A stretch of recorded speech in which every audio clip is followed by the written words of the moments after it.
Years ago, I awoke one morning with the simple intention of having my hair cut in preparation for a journey to London.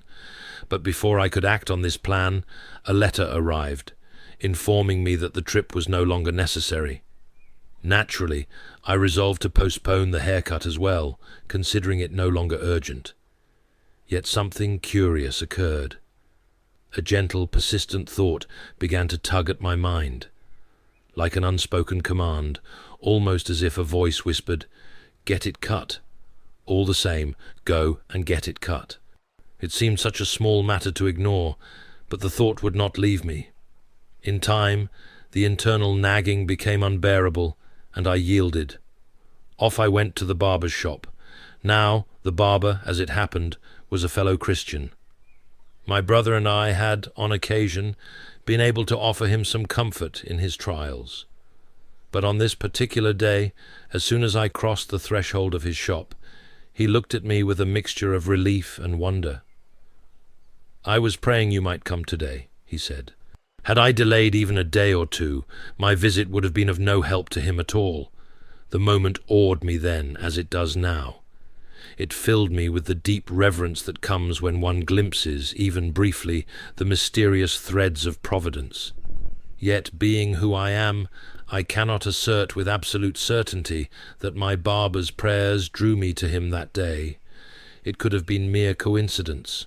Perhaps it was some form of telepathy, or simply accident.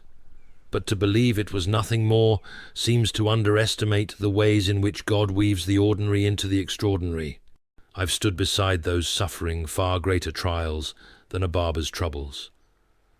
I have witnessed a woman whose body was consumed by disease, her bones ravaged by cancer. And yet, even in the face of such affliction, there is something we cannot dismiss. Prayer, however faint, reaches places beyond our comprehension. As it is written, the prayer of a righteous person is powerful and effective. James 5:16. We are invited to trust that, even when we cannot see the full design, God is at work in ways we may never fully understand. Prayer, then, is not merely a request for divine intervention. It is an act of surrender, a trust that God, in his wisdom, will move even through the smallest of promptings. It is not for us to prove the causal link between our prayers and God's answers, but to trust that, in the fabric of our lives, every thread matters. It took 3 people merely to shift her in bed. The doctors, with the weight of their knowledge, offered only a few months, while the nurses, who often know the rhythm of these things better, whispered of just a few weeks. Her body, ravaged by disease, seemed beyond saving. And then a good man, humble in spirit, laid his hands upon her and prayed. A year later, this same woman was not only alive, but walking uphill, even through rough woodland paths. When the final X-ray was taken, the doctor stared at the images in disbelief, declaring, "These bones are as solid as rock. It's miraculous." And yet, once again, we are left without the comfort of rigorous proof. Medicine, as every honest doctor will admit, is not an exact science. Predictions can falter, and the natural course of events may surprise us. We need not leap to invoke the supernatural to account for the failure of their prophecies. Skeptics will claim that the recovery could have happened in the absence of prayer, and perhaps they are right. But what remains at the heart of this mystery is not the need for empirical proof, but a question far deeper. What kind of evidence could ever satisfy our demand for certainty in matters of prayer? The thing we pray for may indeed come to pass, but how could one ever know that it was not destined to happen anyway? Even if the event were beyond dispute, a recovery so miraculous that all reason faltered, it would still not conclusively prove that it was brought about by your prayers. And herein lies the crux of the issue. The kind of proof we seek, the empirical certainty that we have in the sciences, can never be applied to the realm of prayer. We are often mistaken in how we approach prayer. Prayer is not a mechanism to bring about a specific result, as though by uttering words we control the hand of God. Your Father knows what you need before you ask him. Matthew 6:8. Yet we are still commanded to ask. This seems at first glance paradoxical. Why ask if he already knows? Why pray if the future is already shaped by his will? The answer lies not in the event itself, but in our relationship to it. Prayer is not merely a request for intervention. It is an act of faith, of communion with God. It draws us into the deeper mystery of life, where results are secondary to the act of placing our trust in him.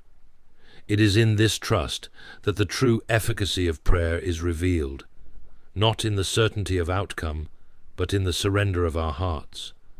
If everything we prayed for happened as we wished, it would not prove the efficacy of prayer, for prayer, in its essence, is not a command to God, but a request made by finite beings to an infinite and all-knowing Creator.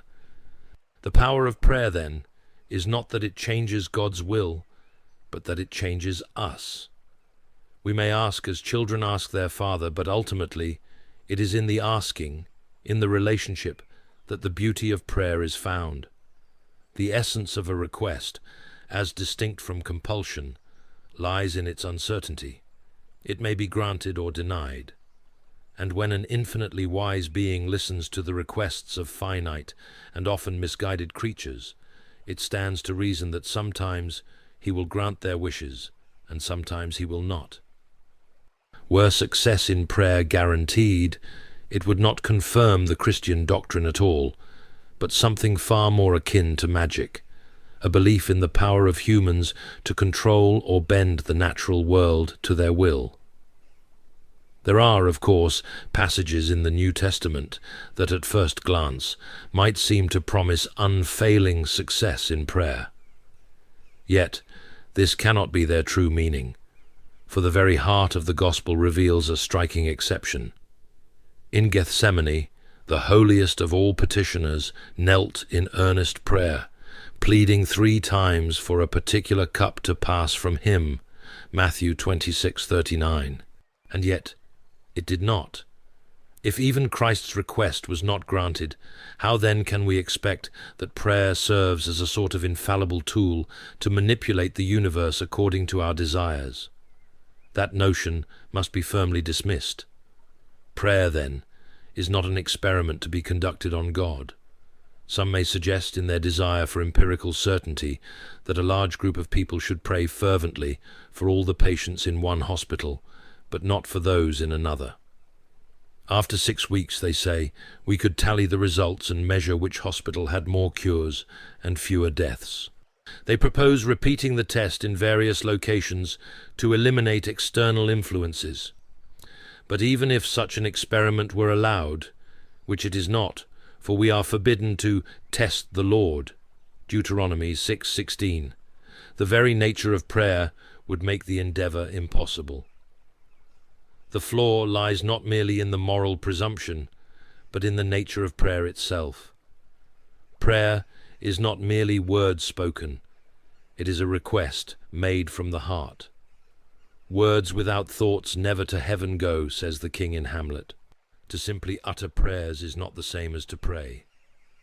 Otherwise, one could enlist parrots, well trained in repetition, to serve in the experiment as effectively as any human. But true prayer requires something deeper, a genuine concern, a heartfelt plea for the relief of suffering or the granting of some good. To pray for the recovery of all the patients in one hospital while ignoring the rest is not an act of compassion. It is a mere calculation, driven by curiosity rather than love. The motive and the method are at odds, and as such, no real prayer can occur under these conditions.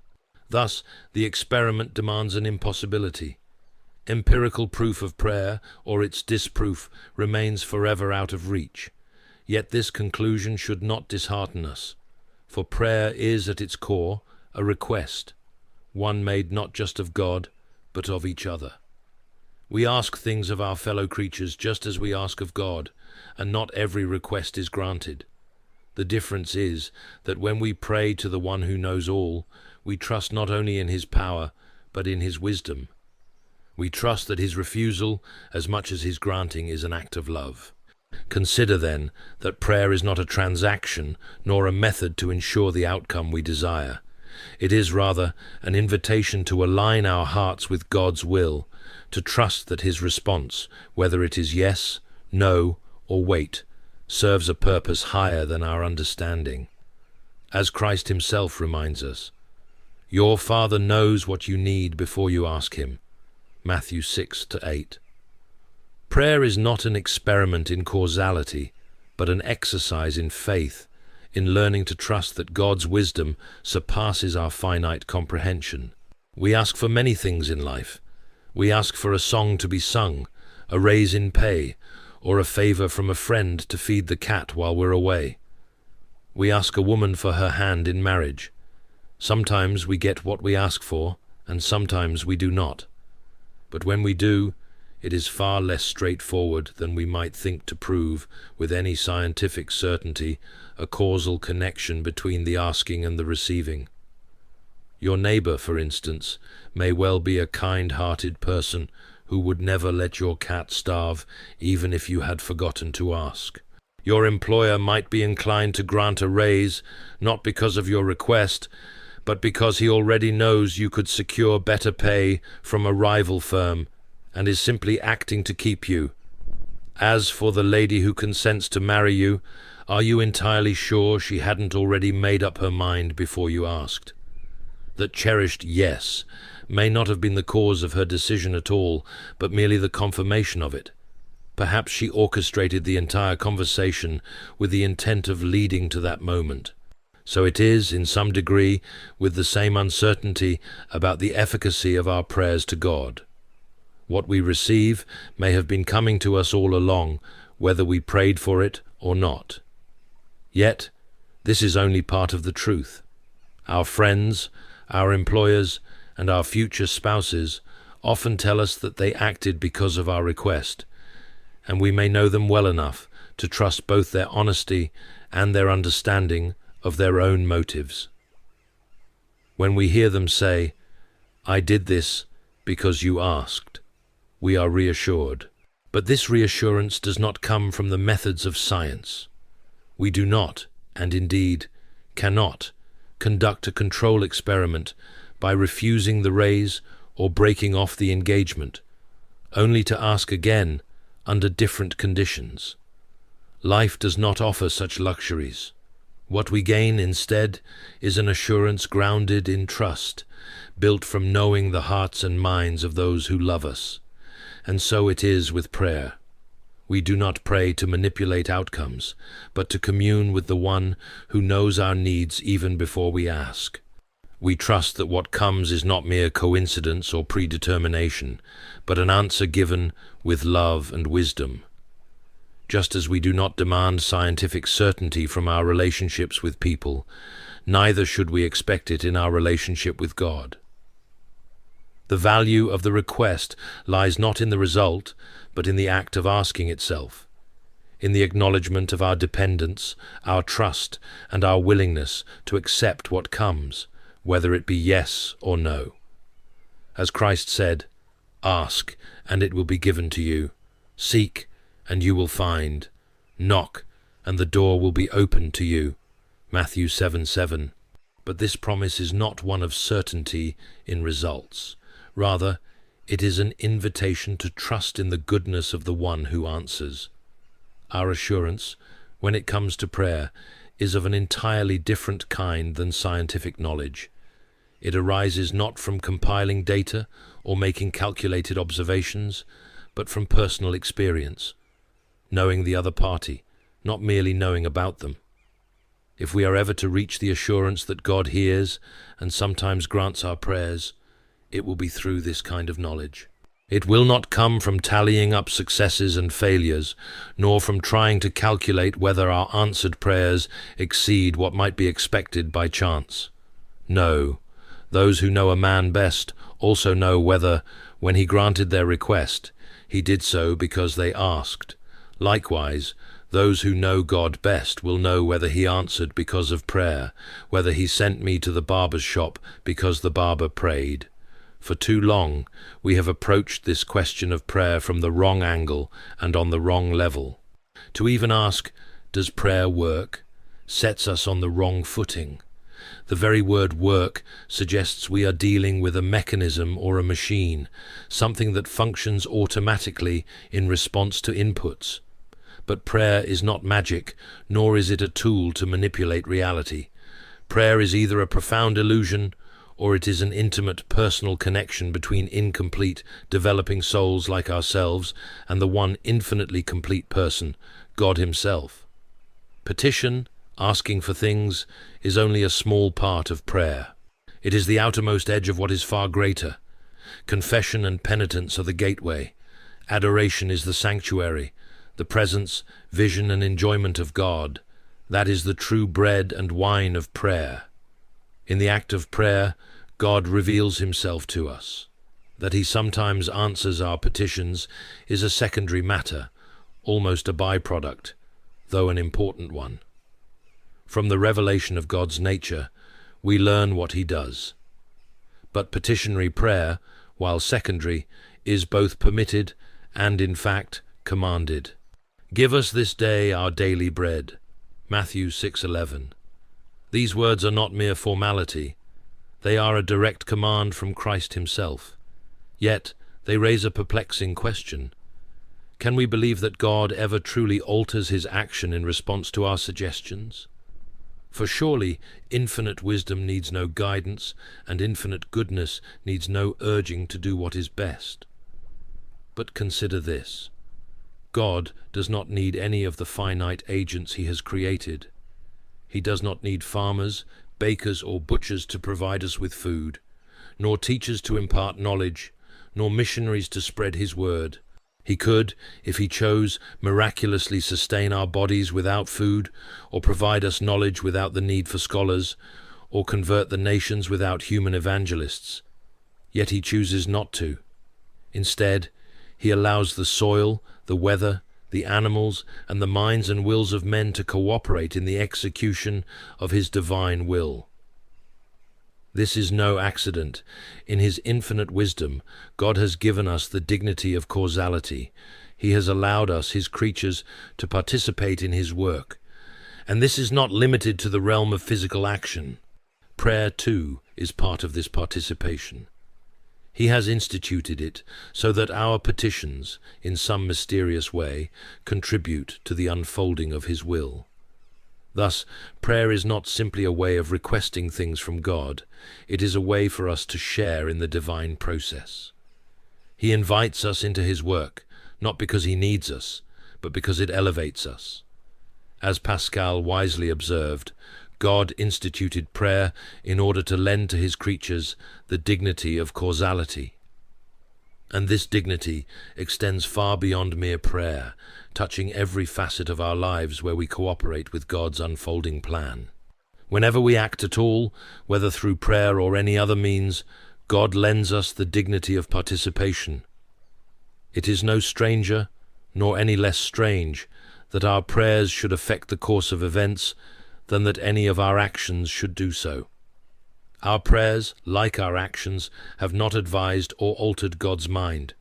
His eternal purpose remains, but that purpose unfolds differently depending on the actions, including the prayers, of His creatures. God, in His mysterious way, seems to do nothing Himself that He could delegate to us. He commands us to accomplish slowly and imperfectly what He could complete in an instant. He allows us to fail or neglect tasks He would have us fulfill. Perhaps we fail to grasp the enormity of this challenge, this divine balance of allowing finite free wills to coexist with His omnipotence. It appears to involve, at every moment, what seems like a kind of divine abdication. We are, at our core, nothing, merely recipients or spectators of His grace. Yet we are also privileged, given a place in the great work of creation, allowed to wield our small, fragile tools. This mysterious process, creation happening before our eyes, is no light matter. God is making something out of nothing, indeed, making gods out of nothing, or so it seems to me. But even this thought, at its best, is only a mental model, a symbol. Everything we say on such subjects must be analogical, parabolic. The full reality is beyond our grasp, but we must at least strive to remove bad analogies, to avoid poor parables. Prayer, for instance, is not a machine, nor is it magic, nor even advice offered to God. When we pray, our act, like all our acts, must not be separated from the ongoing, continuous act of God Himself. It is through Him that all finite causes, including our prayers, operate. It would be a grave mistake to think of those who receive what they pray for as akin to court favorites, people who have some undue influence with the divine throne. The refused prayer of Christ in Gethsemane is a sufficient answer to that. And I cannot ignore a hard truth I once heard from an experienced Christian. I have seen many striking answers to prayer, some that I thought were even miraculous. But they most often come at the beginning, either before or just after conversion. As the Christian life proceeds, these miracles become rarer. The refusals grow more frequent, more unmistakable, more emphatic. Does God then forsake those who serve Him most faithfully? Well, we must recall that the one who served God best of all, Jesus Christ, cried out from the cross in His greatest agony, my God, why have you forsaken me?" Matthew 27:46. When God becomes man, that man, above all others, is least comforted by God at his moment of greatest need. There is a mystery here, one that, even if I had the power, I might not have the courage to fully explore. Meanwhile, for little people like you and me, when our prayers are sometimes granted beyond hope or expectation, we ought not to hastily conclude that this is to our personal advantage. If we were stronger, we might be treated with less tenderness. If we were braver, we might be sent to defend far more desperate posts with far less help in the great spiritual battle. As C.S. Lewis once wrote, God whispers to us in our pleasures, speaks in our conscience, but shouts in our pain. It is His megaphone to rouse a deaf world. Sometimes, in His wisdom, He allows us the comfort of an answered prayer, but at other times, He calls us to endure the silence, trusting in His greater plan.